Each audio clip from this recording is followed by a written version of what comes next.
I'm glad you're here. This is the headquarters of the Nightingales, cut into the mountainside by the first of our kind.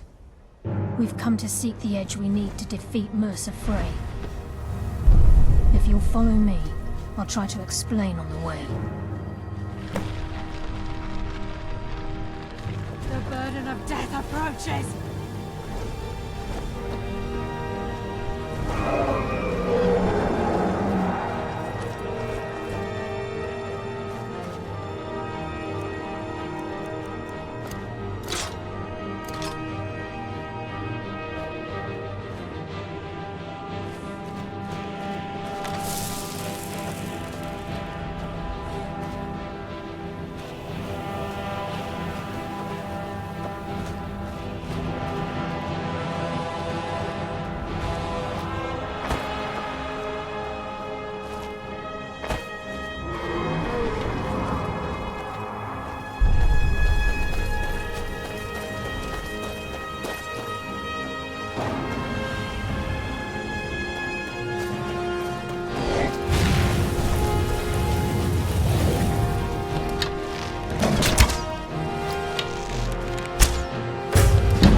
Fiddling with any locks around here, we're going to have a real problem.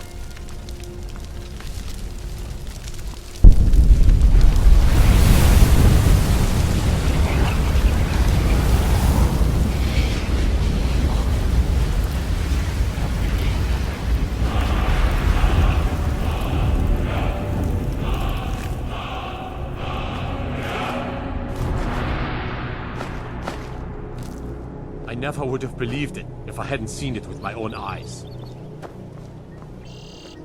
I'm just as puzzled as you, lad. Dragonborn.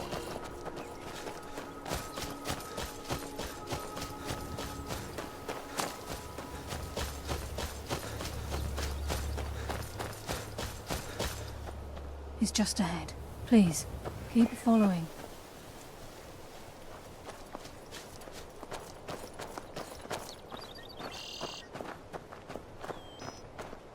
He's just ahead. Please, keep following.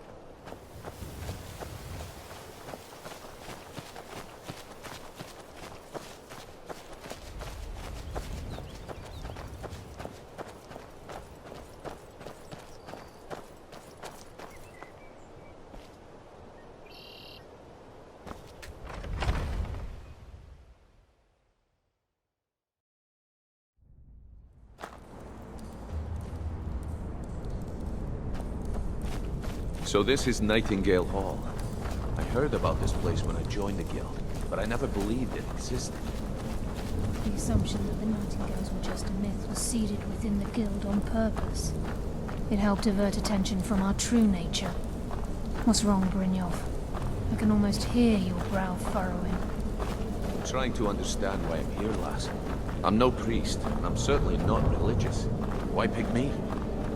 This isn't about religion, Brynjolf. It's business.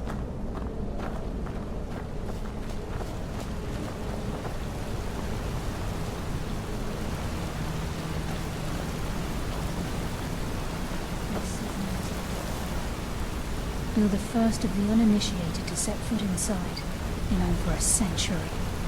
Now, if you'll both proceed to the armory to don your Nightingale armor, we can begin the oath. This is enough to make your head spin, eh?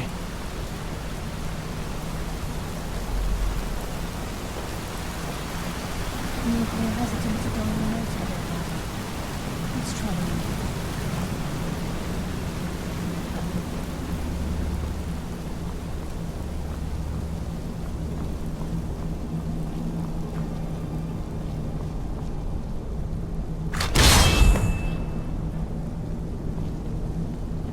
you? I think we should trust the lass and take the deal. You appear hesitant to don your Nightingale armor.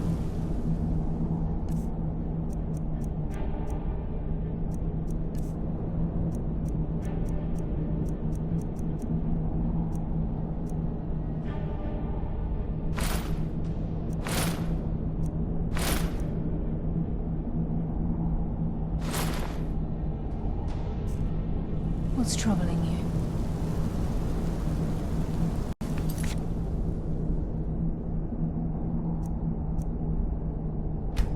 The oath.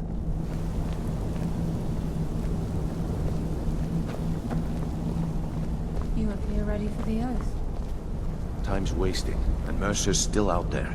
Let's get this show on the road.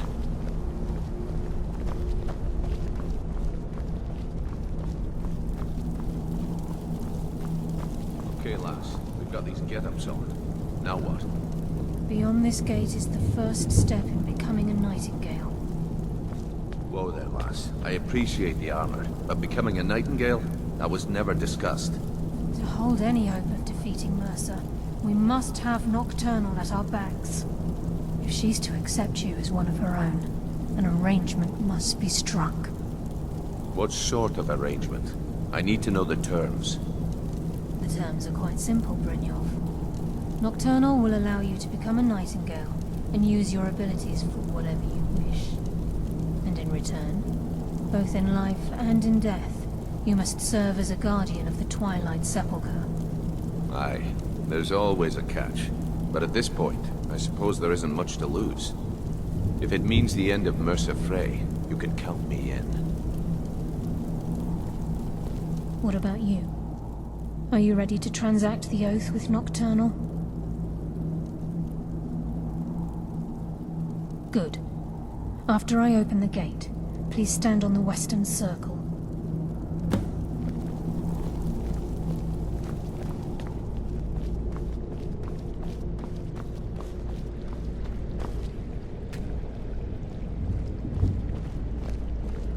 We'll speak when the oath is complete.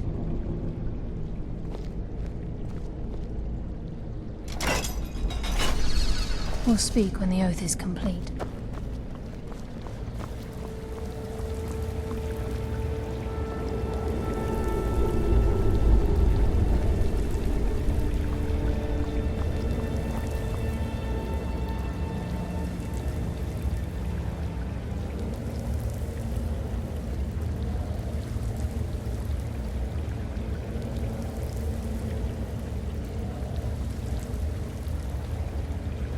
Call upon you, Lady Nocturnal, Queen of Murk and Empress of Shadow.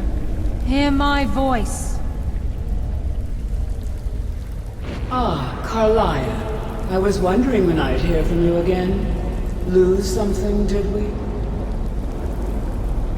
My lady, I've come before you to throw myself upon your mercy and to accept responsibility for my failure. You're already mine, Karliah. Your terms were struck long ago. What could you possibly offer me now? I have two others that wish to transact the oath, to serve you both in life and in death. You surprise me, Karliah. This offer is definitely weighted in my favor.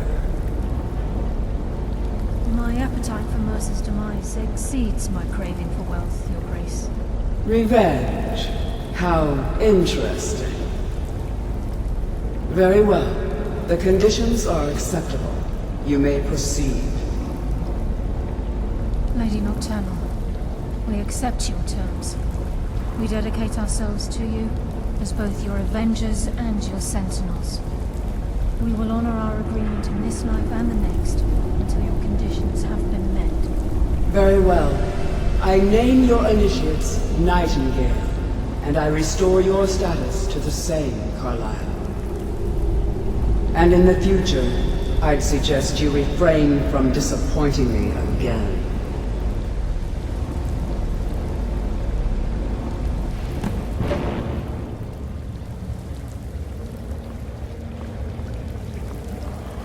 I suggest you talk to Karliah first. Now that She you've has transacted some the reason to oath, turn your stomach. it's time to reveal the final piece of the puzzle to you.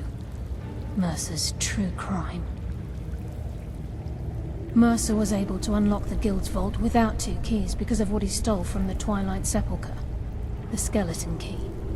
By doing this, he's compromised our ties to Nocturnal, and in essence, caused our luck to run dry. Well, yes, but the key isn't only restricted to physical barriers. All of us possess untapped abilities, The potential to wield great power securely sealed within our minds. Once you realize the key can access these traits, the potential becomes limitless.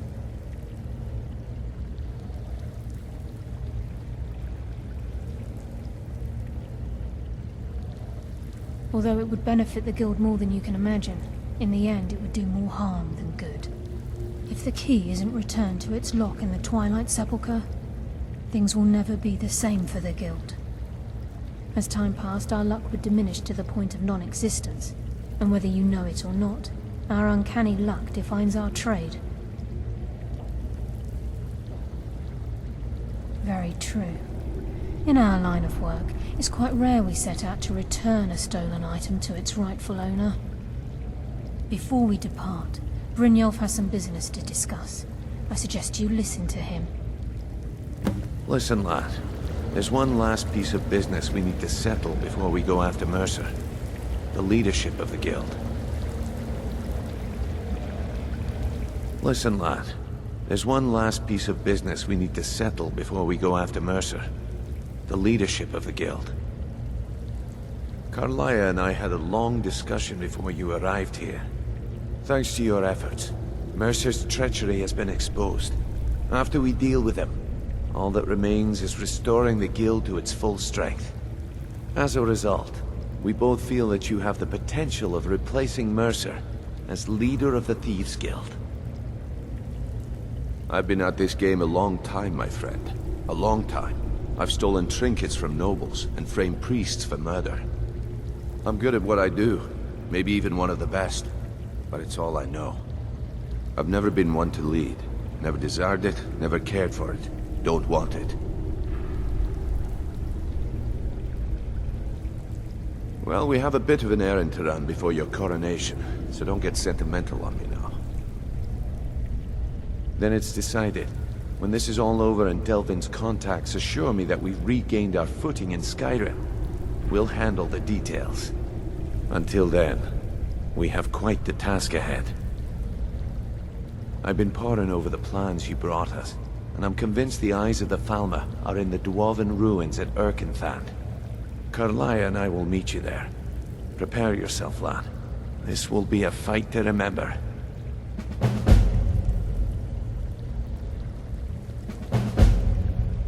Aye, and some of what Karliah said is starting to make sense. Mercer may have damaged our reputation and raided our coffers, but this goes well beyond even his twisted form of larceny. Old Delvin kept calling it a curse, and we all laughed at him. Looks like the joke's on us. If you would have asked me that yesterday, I'd have said no, but now I think our chances have improved. Look, call me crazy if you like, but I trust Karliah. I don't think she'd lead us down a suicidal path. Besides, I'd rather die with some of Mercer's blood on my blade than spend the rest of my life regretting that I ran the other way. Until next we meet, lad.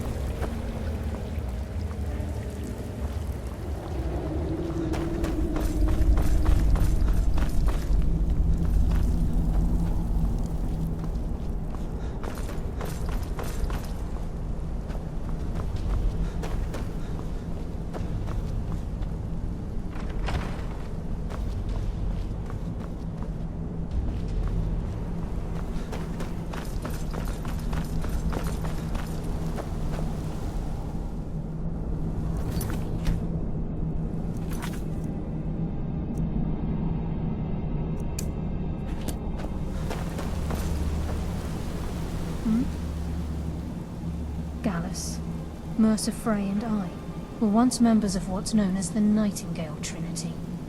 The Trinity disbanded 25 years ago when Mercer Frey betrayed us by slaying Gallus and dumping his body in the ruins of Snowvale Sanctum. Indirectly, the Trinity is usually selected from the ranks of the Guild, although its existence is a closely guarded secret.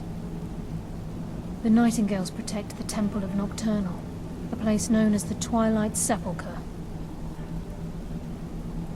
She's the mistress of night and darkness, and the patron of every thief in Tamriel.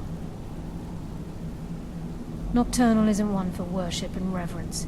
There are no priests and no sermons, no services and no alms. She influences our luck. You're closer to understanding than you realize. The only difference is she doesn't demand payment in the traditional sense, and sometimes the cost can be quite high. Whether you know it or not, Nocturnal dictates how well we perform as rogues. Again, you have to think differently. Haven't you ever noticed how our luck behaves? Like a novice picking an impossible lock, or a blind man suddenly turning to face you as you reach for his pocket. It's through these subtle means that Nocturnal influences us. Nocturnal's whim is the greatest mystery to everyone. There have been volumes written on the subject. Does she exact payment when we die? When we suffer? Does she revel in our misery? No one knows. The return certainly seems worth the risk, though. With the skeleton key missing from the Twilight Sepulchre, I'm afraid Mercer's seen to it that none of us can benefit from Nocturnal's gifts. You merely transacted the oath, signed the unwritten contract with Nocturnal. In order for us to receive our abilities, our end of the bargain, I'm afraid the key must be returned.